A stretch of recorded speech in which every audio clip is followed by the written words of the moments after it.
हर हर महादेव। स्वागत है आपका आज की इस वीडियो में। आज हम बात करने वाले हैं एसएससी स्टैटिक जीके के लिए जो हमारे पास 7 सेक्शन हैं उसमें क्या क्या इंपॉर्टेंट टॉपिक्स हैं उन सभी की हम बात करेंगे।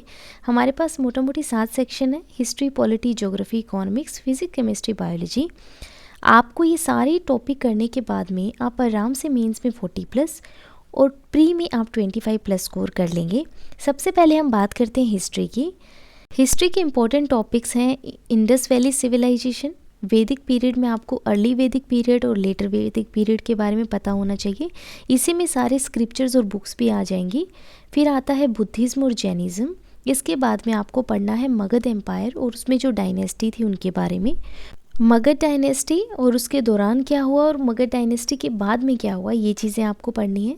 सेंट्रल एशिया के बारे में आपको पता होना चाहिए और उसका भारत पे क्या असर हुआ वो आपको पता होना चाहिए। सदर्न किंगडम्स यानी कि चेरा, चोला, पांड्या, ये जितनी भी सदर्न किंगडम्स थी वो आपको पता होनी चाहिए। इसी में आपके सतवाहन भी आ जाएंगे, गुप्ता डायनेस्टी और इसके बाद दूसरी डायनेस्टी जो भी थी उनके कौन कौन से रूल थे, उन्होंने क्या काम किया। मुस्लिम में आपको देखिए दिल्ली सल्तनत पता होनी चाहिए जिसमें आपके पास 5 आती हैं, इल्बरी यानी कि slave dynasty, Khilji dynasty, Tughlaq, Lodhi और सैयद डायनेस्टी। और उसके बाद हम पढ़ते हैं रिलीजियस मोमेंट यानी कि भक्ति काल की, जिसमें हमारे पास सूफ़ी संत आ जाएंगे, हमारे खुद की मीराबाई और भी बहुत से संत हुए, तुलसीदास हुए, कबीरदास हुए, उन्होंने क्या किया। और 10 के 10 हमारे सिखों के गुरु आ जाएंगे, वो सारी चीज़ें आ जाएंगी। विजयनगर बहामनी और मुगल्स के दौरान ही अफ़गान आए वो आपको थोड़ा पढ़ना है और मुगल्स ने क्या किया वो पढ़ना है। लेटर मुगल पीरियड में उनकी पुस्तक क्या क्या थी, कौन सी बुक लिखी, क्या किया, वो सारी चीज़ें आ जाएंगी। उसके बाद आता है कॉम्यूनल और रीजनल अपराइजिंग्स, क्यों हुआ क्या हुआ वो सब आपको पढ़ना है। यूरोपियंस कैसे आए और रिवोल्ट ऑफ 1857 बहुत इंपॉर्टेंट है, मॉडर्न इंडिया स्टार्ट हो जाती है वहाँ से आपकी। और उसी में आपको देखिए गवर्नर जनरल पता होनी चाहिए, इंपॉर्टेंट मूवमेंट्स क्या क्या थे, डेट क्या थी, क्या इंपॉर्टेंट युद्ध हुए हैं, लीडर्स कौन थे, कितने पैक्ट साइन हुए, इवेंट्स कौन कौन से इंपॉर्टेंट थे, कॉन्स्टिट्यूशन की डेवलपमेंट कैसे हुई, न्यूज़पेपर और जितनी भी इंपॉर्टेंट बुक्स और जर्नल थे वो आपको पता होने चाहिए। और फिर भारत की आज़ादी के बारे में आपको पता होना चाहिए। ये हमारी आ जाती है हिस्ट्री। उसके बाद देखिए ज्योग्राफी में आपको गैलेक्सी के इंपॉर्टेंट फैक्ट्स पता होने चाहिए, सोलर सिस्टम, सारे के सारे प्लैनेट्स आपको पता होने चाहिए, कितनी सैटेलाइट है, क्या इंपॉर्टेंट फैक्ट है उनके बारे में, उनकी डेंसिटी क्या है, कुछ इंपॉर्टेंट फैक्ट्स आपको इनके बारे में भी पता होने चाहिए। फिर अर्थ के इंपॉर्टेंट फैक्ट्स क्या है, इंटरनल स्ट्रक्चर क्या है अर्थ का, उससे तो बहुत क्वेश्चन पूछता है एसएससी, वो आपको पता होना चाहिए। एटमॉस्फेयर की लेयर्स, उसकी कॉम्पोजिशन, विंड कितने प्रकार की है, लोकल विंड, ट्रेड विंड, आपको नाम भी पता होने चाहिए, इससे भी क्वेश्चन आ जाता है।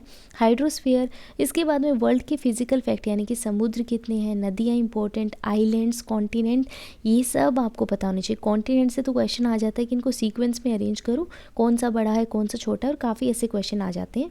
और फिर बात करते हैं इंडियन ज्योग्राफी की, जिसमें हमारे पास फिजियोग्राफी में माउंटेन, प्लेन, प्लेट्यूज आ जाते हैं। और रिवर ऑफ इंडिया में हिमालयन और पेनिनसुला, हिमालयन में Indus river system, Ganga river system, Brahmaputra river system, इनकी ट्रिब्यूटरी क्या है, बहुत बहुत इंपॉर्टेंट है, ये आपको पता होना चाहिए। क्लाइमेट ऑफ इंडिया, फिर national park, wild life sanctuary, agriculture Bharat का, ट्रांसपोर्टेशन में रिवर वाला, रोड वाला, रेलवे वाला और न्यूक्लियर पावर प्लांट्स। और उसके बाद में सारे के सारे स्टेट्स और यूटी के इंपॉर्टेंट फैक्ट्स, उसके रिगार्डिंग जो इन्फॉर्मेशन है, किस में क्या बना, कौन सा स्टैचू बना, वो सारी चीज़ें आपको पता होनी चाहिए। अब ये स्टेट्स वाले फैक्ट जो हैं मेरे पास हैंड रिटन नोट्स हैं जो मैं आपको जल्दी प्रोवाइड करवा दूंगी, जिसके 4 स्टेट में ऑलरेडी एक सीरीज़ में आपको एक्सप्लेन कर चुकी हूँ यूट्यूब पे। अब बात करते हैं पॉलिटी की। पॉलिटी में सबसे पहले आपको भारत के संविधान के बारे में पता होना चाहिए, कॉन्स्टिट्यूशनल असेंबली में कितने मेंबर थे, उन्होंने क्या किया, प्रीएम्बल वेरी इंपॉर्टेंट आपको पता होना चाहिए, शेड्यूल कितने हैं इंडियन कॉन्स्टिट्यूशन में, डिफरेंट सोर्सेज क्या है कॉन्स्टिट्यूशन के, कहाँ से क्या लिया गया, यूनियन टेरिटरी यानी कि part 1, part 2 citizenship, part 3 fundamental right, part 4A fundamental duties, ये तो आपको याद होनी चाहिए, part 4 DPSP, part 5 union executive. ये 5 जो पार्ट है ना, ये इतने ज़्यादा इंपॉर्टेंट है, इससे इतने ज़्यादा क्वेश्चन पूछे जाते हैं आप सोच भी नहीं सकते हैं।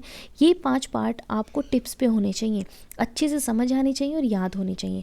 फिर आपको इंपॉर्टेंट आर्टिकल्स भी पता होने चाहिए, जैसे कि पार्ट 5 के बाद जितने भी बचे हुए पार्ट हैं उसके सारे इंपॉर्टेंट आर्टिकल्स आपको पता होने चाहिए। जुडिशरी में सुप्रीम कोर्ट, हाई कोर्ट, सारे फैक्ट, कितने हाई कोर्ट्स हैं, क्या है क्या नहीं, सब पता होना चाहिए। State executive, central state relation, inter state council, finance commission, planning commission, public service commission, election commission, official languages, emergency provision, financial committee, Panchayati Raj and municipal और अमेंडमेंट तो बहुत ही ज़्यादा इंपॉर्टेंट चैप्टर है, आपको अच्छे से आना चाहिए।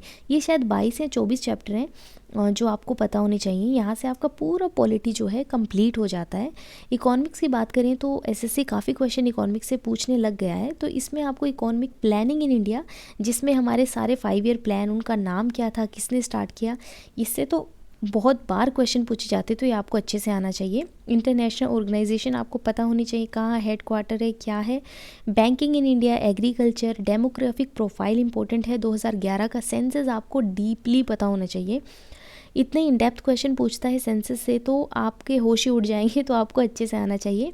इकॉनमी क्या है, टाइप्स क्या है, ग्रोथ क्या है, development, poverty, unemployment, industrial sector, money market, fiscal policy, financial sector, national income, important committee, demand and supply, ये सारे इंपॉर्टेंट टॉपिक्स है इकॉनमी के। प्लस आपको कुछ प्रीवियस ईयर क्वेश्चन भी करने चाहिए 3 से 4 साल के, जिसमें आपका इकॉनमिक्स जो है कंप्लीट हो जाएगा, क्योंकि काफ़ी क्वेश्चन एसएससी पूछ रहा है, इधर उधर से कहीं से भी पूछता है। तो ये तो स्टैटिक चैप्टर्स हैं जो आपको आने ही चाहिए।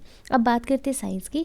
साइंस में फिजिक्स, केमिस्ट्री और बायोलॉजी हो जाता है, और इसमें देखिए फिजिक्स में mechanics, heat, properties of matter, waves, light, electricity और मॉडर्न फिजिक्स, ये कुछ चैप्टर्स हैं जो आपको आने चाहिए।